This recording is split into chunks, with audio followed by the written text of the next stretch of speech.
Guys, welcome back to Aftermath here on the Sportsnet YouTubes with myself, Nug, Jimmy, Anthony, and Kevin. And we're talking about our fails this week, and we're going to get started. Kevin, I declare it is time for your fail.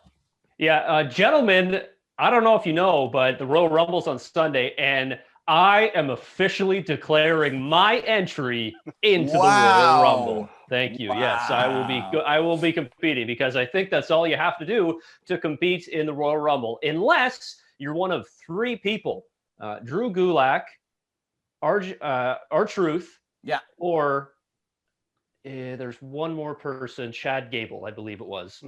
If you're one of those three people, you have to enter a tryout match to try and get into the Royal Rumble. Everybody else is first come, first serve. Just come on in.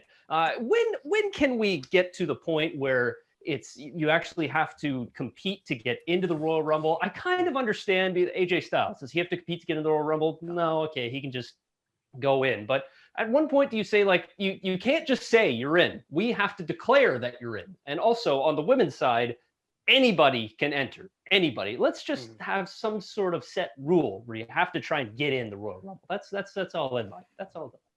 Or a registration desk at least. Yeah, but not even that. They used to just announce it's Royal Rumble time, and people used to go back to the old bingo ball roller and grab a ball, and then they'd try and, Eddie Guerrero classically stole the ball, I think, from Ric Flair and got a better spot. Like, everybody was arguing about position, not whether or not they were in it. And it's not King of the Ring qualifying. It's just me going, I'm in it. Guys, I'm in it. Isn't that great? If you wanted to declare right now, you could. I think you're right. I absolutely could if I wanted to. Yeah. You guys keep this up, and I'm going to have to change my fail that you guys don't show up like a surprise and match what Edge did last year. Oh, well, we'll talk about surprises later on on this in another segment. But I'm going to get into my fail here real quick. This WWE Championship bout between Drew and Goldberg just isn't doing a thing for me. And I think it has nothing to do with Drew not being on TV for the last couple of weeks. They've really done a good job of trying to keep interest in it. But for me, I honestly think it's the involvement of Miz and Morrison. I don't want them involved in that match, even though they keep teasing that it's going to happen. And should Goldberg beat Drew, the likelihood of Miz cashing in on Goldberg is kind of very little, I think. And then if Drew beats Goldberg, does Miz cash in on Drew right then? Like, he's basically been telling them he's going to do it, which is the dumbest thing to do if you're the Money in the Bank holder. It should be a total surprise. So I'm not interested in it. There is a chance that the title does change hands and the loser can end up in the Rumble, which I guess is fun if that match happens early on in the night. But I'm so not interested in it. Guys, help me out. I'm like 6 of one, half a dozen of the other. I'm more curious to see what happens here. I want to see what the end game is here. That's more than wanting to see. But see, that defeats the purpose. I should be, enticed to see this match because I want to see the match, not because I want to see. I want to see who wins. For a match, I want to be interested in who will win. I don't want to be interested in what happens after. Shouldn't be more important than the actual match. Exactly. Yeah, I'm almost scared to see. Yeah. They're going to beat the hell out of each other. It's going to be short, I am anticipating. Yes. I'm almost scared to see the end result, though, because I'm kind of worried that Goldberg is going to win. And I don't know about that. With the nose-to-nose stare down, man, Drew is a lot bigger. And Goldberg's advantage is his physical presence, and it's not there this match. So it's a lose-lose, right? Yeah. Drew wins. Drew beat an old man. Goldberg wins. Our champ is weak, right? Yeah, there's no positive outcome for this. Anthony, moving on. We haven't talked about them for a while, but enough is enough for you. I hate to sound like a broken record here, but the Retribution is just a hot, steaming pile of filth that I don't even want to watch it. It makes me angry, but not in a good way. It's like you're wasting my damn time. It's the content is bad, the presentation is bad, everything's just bad about it. Everything, man. Like now Woods is by himself, and Mustafa Ali, like what he has to say is, and he says Mustafa like Christopher. He goes Mustafa. And anyway, should be anyway. That was a separate thing. I just don't like everybody. Like I don't like costumes.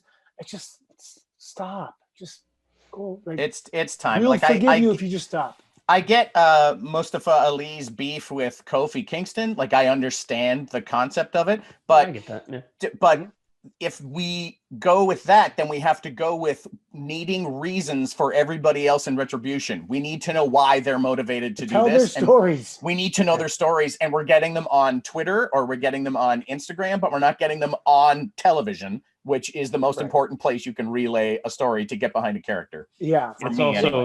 It's also impossible to make Slapjack sound intimidating. Introducing Slapjack. I had one of those. Sounds like it diced my onions from the shopping network. It sounds like a special at Denny's. Like I don't. Yeah, I'll say this: my Slapjack diced my onions, and coincidentally, both of these Slapjacks make me cry. Jimmy, you've got a fail. That's more of a suggestion, but I think it's because of a lack of tag teams. Absolutely, I was actually going to switch my fail again to Anthony's gimmick infringement with the broken record thing, but yeah, I think it's time that the Raw and SmackDown tag team titles become unified, because I don't think there is enough tag teams in the WWE right now to challenge for two separate tag team titles. Yes, we have a Universal Champion and a WWE Champion. We have the US Champion on Raw. We have the Intercontinental Champion on SmackDown. There's enough contenders there and talent that could vie for those titles. In the tag team situation, there's just not enough tag teams. And I refer back to the first Survivor Series where we had 5 tag teams versus 5 tag teams in the elimination match. And all 10 tag teams were significant. I dare anyone to find me 5 tag teams right now on both brands. But you know what would happen, Jimmy? If that was the case, that means all tag teams, significant tag teams, would have to go to both TVs, meaning they're only getting a day and a half at home, and they're going to say, screw this, I need 2.5 days at home to recharge my battery. I did that for 20 years. Tag teams. Guess what? I did that for 20 years. So, hey, it's the nature of the beast. I agree, Jimmy, but to play devil's advocate, they have a set of women's tag team titles that are defended on every show, and I haven't seen those tag team titles defended in a long, long time because there is a lack of tag teams in the women's division, but there's only one set of titles. Right. So they don't get defended as much because Charlotte's doing a thing with her dad and Lacey Evans, and Asuka's doing a thing with Alexa Bliss. And also that tag team is kind of impossible to beat. You've set the belts are on 2 of the best women's wrestlers in the world. Who is going to take them down? A couple of upstarts from NXT? Doubtful. So the problem is if you put one set of belts on one team and send them to both shows, it just dilutes the pool even more, because they're going to show up on Thursday and go, any 2 guys, and then show up, or on Friday, and then on Monday go, any 2 guys, and then they show up on NXT and go, any 2 guys, and we just get these random pairings. Well, but we're getting pretty much nothing now. Even the team of Cesaro and Nakamura's, they haven't officially split up, but they're both doing their own thing right now. Of course, leading into the Royal Rumble and stuff like that, and that just eliminates another team. So just a lack of tag teams right now. We need some tag teams, guys. I think this is the opportunity for Anthony to grab himself a partner and get back there and start wrestling for the tag team championship. RJ City. We'll see what happens. I like this team. God. I'll do it only if he does it. When will this team shut up? Guys, those are our fails for the week that was in WWE. Let us know if you agree. Use the hashtag AskAftermath on Twitter, and also tag Jimmy Corderas in it, because he's at home, guys. He needs to talk to a friend. He needs a friend. Get a hold of him on Twitter. We'll be back with our Royal Rumble talk and on predictions, and also trivia with Anthony. Very exciting.